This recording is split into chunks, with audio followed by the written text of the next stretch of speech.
അങ്ങനെ ഇറാന്റെ മൂന്നാമത്തെ പരമോന്നത നേതാവായി മുജ്തബ ഖാംനെയെ അവർ തിരഞ്ഞെടുത്തിരിക്കുന്നു എന്നുള്ളതാണ് ഇക്കഴിഞ്ഞ ദിവസത്തെ ഏറ്റവും വലിയ അന്താരാഷ്ട്ര വാർത്ത എന്ന് പറയുന്നത്. അതായത് നമുക്കറിയാം, കഴിഞ്ഞ 28-ാം തീയതിയായിരുന്നു ചർച്ചയ്ക്ക് നടുവിലും അമേരിക്കയും ഇസ്രയേലും പൊടുന്നനെ ഒരു ആക്രമണം ഇറാനിലേക്ക് അഴിച്ചുവിട്ടത്. ഈ ആക്രമണത്തിലാണ് അവരുടെ പരമോന്നത നേതാവായ ആയത്തുള്ള അലി ഖാംനെയി എന്ന് പറയുന്ന അവരുടെ നേതാവിനെ അവർ വധിച്ചു കളഞ്ഞത്. അതിനോട് അനുബന്ധിച്ച് ഒരു പരമോന്നത നേതാവില്ലാത്ത ഭരണ സംവിധാനമായിരുന്നു ഈ യുദ്ധത്തിന്റെ വേളയിലും ഇറാനിൽ പോയിക്കൊണ്ടിരുന്നത്. അതുകൊണ്ട് തന്നെ എത്രയും പെട്ടെന്ന് ഒരു പരമോന്നത നേതാവിനെ, ഒരു ഭരണാധികാരിയെ, ഒരു നേതൃത്വത്തെ തിരഞ്ഞെടുക്കേണ്ടതുണ്ടെന്നുള്ള അഭിപ്രായം ശക്തവുമായിരുന്നു. ഈ അനിശ്ചിതത്വത്തിനൊക്കെ ഒടുവിലാണ് ഇന്നലെ രാത്രി ഇത്തരത്തിലൊരു വലിയ പ്രഖ്യാപനം ഇറാനിൽ നിന്ന് വരുന്നത്. മുജ്തബ ഖാംനെയിയെ ഇറാന്റെ മൂന്നാമത്തെ പരമോന്നത നേതാവായി തിരഞ്ഞെടുത്തിരിക്കുന്നു എന്നുള്ളത്. മുജ്തബ ഖാംനെയിയെ പരമോന്നത നേതാവായി തിരഞ്ഞെടുത്തത് കൊണ്ട് തന്നെ ഇറാനിലെ ഉന്നത ഉദ്യോഗസ്ഥരും റവല്യൂഷണറി ഗാർഡും വിദഗ്ധരുടെ അസംബ്ലിയും ഖാംനെയിയോട് കൂറു പുലർത്തണമെന്നും അനുസരണയുണ്ടാവണമെന്നും ആഹ്വാനം ചെയ്തു. ഇത്തരത്തിൽ ഇറാന്റെ മൂന്നാമത്തെ പരമോന്നത നേതാവാകുന്ന മുജ്തബ ഖാംനെയി മുമ്പുള്ള ആയത്തുള്ള അലി ഖാംനെയുടെ രണ്ടാമത്തെ മകനും 56 വയസ്സ് പ്രായമുള്ള ഒരു യുവ നേതാവുമാണ് എന്ന് വേണമെങ്കിൽ പറയാം.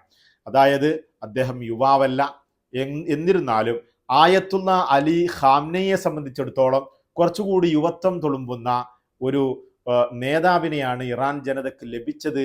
അതുകൊണ്ട് തന്നെ ഇറാനിൽ വിപ്ലവകരമായ മാറ്റങ്ങൾ ഉണ്ടാവാൻ സാധ്യതയുണ്ട് എന്ന് അഭിപ്രായപ്പെടുന്നവരും ഉണ്ട്.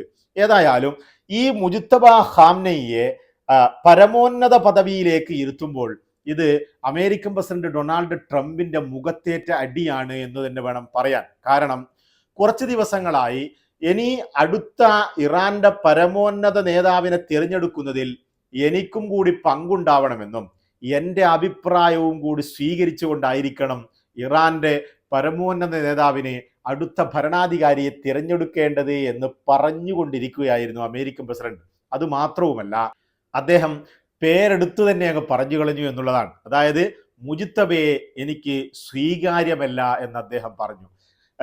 ഈ മുജ്തബ ഖാംനെയി എന്ന് പറയുന്ന വ്യക്തി 2019 മുതൽക്ക് തന്നെ അമേരിക്കയുടെ ഉപരോധം നേരിടുന്ന വ്യക്തികളിൽ ഒരാളാണ്. കാരണം പിതാവിന്റെ പിൻഗാമിയായിക്കൊണ്ട് ഭരണകാര്യങ്ങളിൽ ഇടപെടുന്നു എന്നുള്ള കുറ്റമായിരുന്നു അന്ന് അമേരിക്ക കണ്ടെത്തിയിരുന്നത്. ഈ മുജ്തബ ഖാംനെയി ഒരു ചെറിയ വ്യക്തിയല്ല. അദ്ദേഹം 56 വയസ്സുള്ള, അവിടുത്തെ IRGCയുമായി അടുത്ത ബന്ധമുള്ള, അതുപോലെ തന്നെ സ്റ്റേറ്റ് ബ്യൂറോക്രസിയുമായും ഒക്കെ അടുത്ത ബന്ധം പുലർത്തിയിരുന്ന ആയത്തുള്ള അലി ഖാംനെയുടെ കാലത്ത് തന്നെ അദ്ദേഹം പിൻഗാമി ആയിരിക്കുമെന്നോണം, അല്ലെങ്കിൽ ഏതൊരു പ്രതിസന്ധി ഘട്ടത്തിലും ഇറാന്റെ ഭരണകാര്യങ്ങളിൽ ഇടപെടുവാനുള്ള പ്രാപ്തി നേടിയ ഒരു വ്യക്തിയായിരുന്നു മുജ്തബ ഖാംനെയി എന്ന് പറയുന്നത്. തീയിൽ കുരുത്തുകൊണ്ടാണ് അദ്ദേഹം മൂന്നാമത്തെ പരമോന്നത പദവിയിലേക്ക് കാലെടുത്തു വെക്കുന്നത് എന്ന് വേണമെങ്കിൽ നമുക്ക് പറയാം. അദ്ദേഹം തീയിൽ മുളച്ചതാണ്. കാരണം എന്തുകൊണ്ടാണ്? അദ്ദേഹം ഒരു വലിയ കർക്കശക്കാരനാണെന്നും ആയത്തുള്ള അലി ഖാംനെയിയേക്കാൾ കർക്കശക്കാരനാണെന്നും കടുത്ത തീരുമാനങ്ങൾ എടുക്കുന്ന വ്യക്തിയാണെന്നും മുജ്തബ ഖാംനെയിയെ കൊണ്ട് പൊതുവേ തന്നെ ഒരു അഭിപ്രായമുണ്ട്. ഈ ഒരു സന്ദർഭം എന്ന് പറയുന്നത് അദ്ദേഹത്തിന്റെ സ്വന്തം പിതാവിനെ ഈ അമേരിക്കൻ പാശ്ചാത്യ ശക്തികൾ, ഇസ്രയേലും ചേർന്നുകൊണ്ട് വധിച്ചു കളഞ്ഞ ആ ഒരു വലിയ നിർണായക വിഷമഘട്ടത്തിലാണ് അദ്ദേഹം പരമോന്നത പദവിയിലേക്ക് കാലെടുത്തു വെക്കുന്നത്. അടികൊണ്ട പാമ്പിനെ പോലെയാണ് അദ്ദേഹം. അത് പ്രതികാരം ചെയ്യുക തന്നെ ചെയ്യും എന്ന് വേണമെങ്കിൽ നമുക്ക് മനസ്സിലാക്കാവുന്നതാണ്. അദ്ദേഹത്തിന്റെ മുന്നിൽ 2 വഴികളുണ്ട്.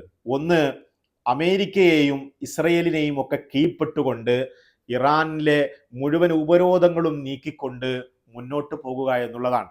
മറ്റൊരു വഴി എന്ന് പറയുന്നത് പിതാവിനേക്കാൾ കർക്കശക്കാരനായിക്കൊണ്ട് പാശ്ചാത്യ ശക്തികൾക്ക് മുന്നിൽ ഒരു നിലക്കും തലകുനിക്കാതെ, ഒരു നിലക്കും അവർക്ക് ഒന്നും വിട്ടുകൊടുക്കാതെ വളരെ കർക്കശക്കാരനായി മുന്നേറുക എന്നുള്ളതാണ്. ഇറാനിനെ മുന്നോട്ട് കൊണ്ടുപോകുക എന്നുള്ളതാണ്. കൂടുതൽ ഉപരോധങ്ങളിലേക്ക് ഇത് ഇറാനെ കൊണ്ടുപോകുമെന്ന് പറയുന്ന ചില വിദഗ്ധരുമുണ്ട്. എന്നിരുന്നാലും ഇതിൽ ഈ മുജ്തബ ഖമേനിയെ അറിയാവുന്നവർ തീർച്ചയായും പറയുക അദ്ദേഹം പിതാവിൻ്റെ വഴിയെ തന്നെയാണ് സഞ്ചരിക്കുക എന്നുള്ളതാണ്.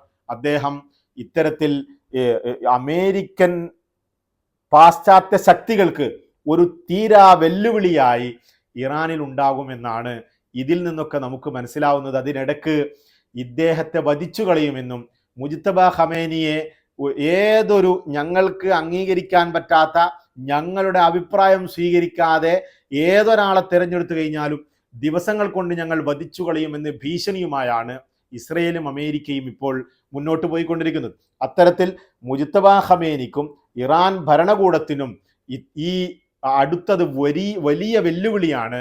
ഇദ്ദേഹത്തെ അമേരിക്കയിൽ നിന്നും ഇസ്രയേലിൻ്റെ ആക്രമണങ്ങളിൽ നിന്നും സംരക്ഷിക്കുകയും അതുപോലെ തന്നെ അവരുടെ വെല്ലുവിളിയെ ഏറ്റെടുത്തുകൊണ്ട് മുന്നോട്ട് പോവുകയും ചെയ്യേണ്ട, പ്രത്യേകിച്ച് പ്രതിസന്ധി ഘട്ടത്തിൽ ഈ യുദ്ധവേളയിൽ അത്തരത്തിലൊരു വെല്ലുവിളി കൂടി ഏറ്റെടുത്തുകൊണ്ടാണ് ഇദ്ദേഹം പരമോന്നത പദവിയിലേക്ക് ഏറുന്നത്. ഈ വിദഗ്ധ അസംബ്ലി പ്രത്യേകിച്ച് ഒരുപാട് ആളുകളെ പിന്തള്ളിക്കൊണ്ട് കൂടുതൽ വോട്ട് കൊടുത്തുകൊണ്ട് മുജ്തബ ഖമേനിയെ തന്നെ ഒരു പിൻഗാമി എന്നോണം, ഒരു പിതാവിൻ്റെ മകനെ തന്നെ ഇത്തരത്തിൽ വീണ്ടും ഇറാന്റെ പരമോന്നത പദവിയിലേക്ക് ഇപ്പോൾ കൊണ്ടുവരാനുള്ള ഏറ്റവും വലിയ കാരണം എന്ന് പറയുന്നത് ഇദ്ദേഹം ഒന്നാമത്തത് അമേരിക്കൻ പ്രസിഡന്റിന് മുഖത്തേക്ക് കൊടുത്ത അടിയാണ്. മുജ്തബയെ സ്വീകരിക്കാൻ ഞങ്ങൾ തയ്യാറല്ല എന്നതിന് ഒരു വലിയ മെസ്സേജാണ് അദ്ദേഹത്തെ തിരഞ്ഞെടുത്തുകൊണ്ട് ഇറാൻ കൊടുക്കുന്നത്. ഒരിക്കലും നിങ്ങൾക്ക് ഞങ്ങളുടെ ഭരണകാര്യങ്ങളിൽ യാതൊരു സ്വാധീനവുമില്ലെന്നും നിങ്ങളെ അനുസരിക്കുന്ന ഒരു വ്യക്തിയെ ഞങ്ങളുടെ ഭരണകാര്യത്തിൽ ഉൾപ്പെടുത്തുകയില്ല എന്ന ഒരു മെസ്സേജുമാണ്.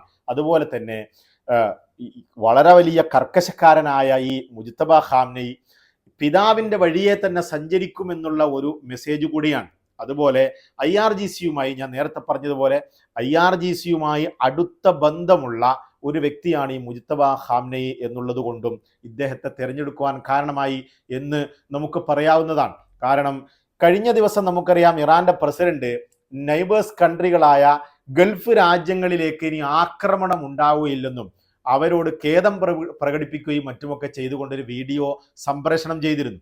അതിന് ശേഷവും ഗൾഫ് രാജ്യങ്ങളിലേക്ക് ആക്രമണം തുടർന്നപ്പോൾ ചില അനലിസ്റ്റുകൾ പറഞ്ഞത് ഇത്തരത്തിൽ IRGCയിൽ പ്രസിഡന്റിനോ വിദേശകാര്യമന്ത്രിക്കോ ഒരു സ്ഥാനവുമില്ലെന്നും അതൊക്കെ ഇറാന്റെ പ്രാദേശിക കാര്യങ്ങൾ നോക്കുവാനുള്ള ഒരു ബോഡി മാത്രമാണെന്നും, എന്നാൽ IRGC അതുപോലെയുള്ള നാഷണൽ ഇന്റലിജൻസും മറ്റുമൊക്കെ കൈകാര്യം ചെയ്യുന്നത്, അവിടുത്തെ രാജ്യസുരക്ഷയും മറ്റുമൊക്കെ കൈകാര്യം ചെയ്യുന്നത് തീർച്ചയായും പരമോന്നത നേതാവാണെന്നും അതുകൊണ്ട് തന്നെ ഇപ്പോൾ ആയത്തുള്ള ഖാംനെയുടെ അഭാവത്തിൽ IRGC സ്വന്തം തീരുമാനങ്ങൾ എടുത്തുകൊണ്ടാണ് മുന്നോട്ട് പോകുന്നതെന്നും ആയിരുന്നു. അപ്പോൾ ആ ഒരു വിടവിലേക്കാണ് ഇപ്പോൾ ആയത്തുള്ള അലി ഖാംനെയുടെ മകനായ മുജ്തബ ഖാംനെയി രംഗപ്രവേശനം നടത്തിയിരിക്കുന്നത്. അത്തരത്തിൽ ഈ IRGCയോട് അടുത്ത ബന്ധമുള്ള ആളെ തന്നെ വേണം എന്ന അർത്ഥത്തിൽ കൂടിയാണ് ഇപ്പോൾ മുജ്തബ ഖാംനെയെ തെരഞ്ഞെടുക്കുവാനുണ്ടായ ഏറ്റവും വലിയ കാരണം. അദ്ദേഹത്തിന് സ്റ്റേറ്റ് ബ്യൂറോക്രസിയുമായും രാഷ്ട്രീയ തലത്തിലും IRGC സൈനികരുമായും അടുത്ത ബന്ധമുണ്ട്.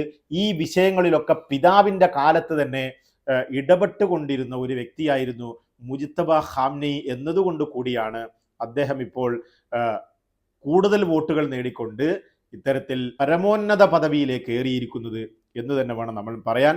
2009 പ്രതിഷേധങ്ങളെ, ഇലക്ഷനോട് അനുബന്ധിച്ച് നടന്ന ഇറാനിലെ പ്രതിഷേധങ്ങളെ അടിച്ചമർത്തി നിയന്ത്രിക്കുന്നതിലും മറ്റുമൊക്കെ ഈ ആയത്തുള്ള അലി ഖാംനെയുടെ മകൻ മുജ്തബ ഖാംനെയിക്ക് വളരെ വലിയ പങ്കുണ്ട് എന്ന് ഇറാനി മാധ്യമങ്ങൾ തന്നെ പലപ്പോഴും റിപ്പോർട്ട് ചെയ്തിട്ടുള്ളതാണ്. അത്തരത്തിൽ ഈ ഒരു യുദ്ധവേളയിൽ ഈ ഒരു പരമോന്നത പദവിയിലേക്ക് കയറുന്ന മുജ്തബക്ക് മുന്നിൽ വളരെ വലിയ വെല്ലുവിളികളുണ്ട്.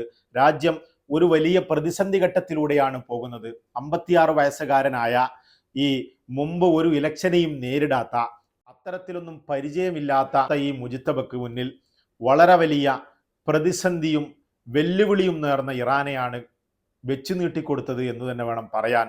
അതുപോലെ തന്നെ അമേരിക്കൻ പാശ്ചാത്യ ശക്തികൾ വധിച്ചു കളയുമെന്ന ഭീഷണിക്ക് നടുവിലും ഇറാന്റെ ഈ പ്രതിസന്ധി ഘട്ടത്തിൽ ഇറാനെ പിടിച്ചു നിർത്തുക എന്നുള്ള ഏറ്റവും വലിയ ഉത്തരവാദിത്വവും അദ്ദേഹത്തിൻ്റെ തലയിൽ തന്നെയാണ്.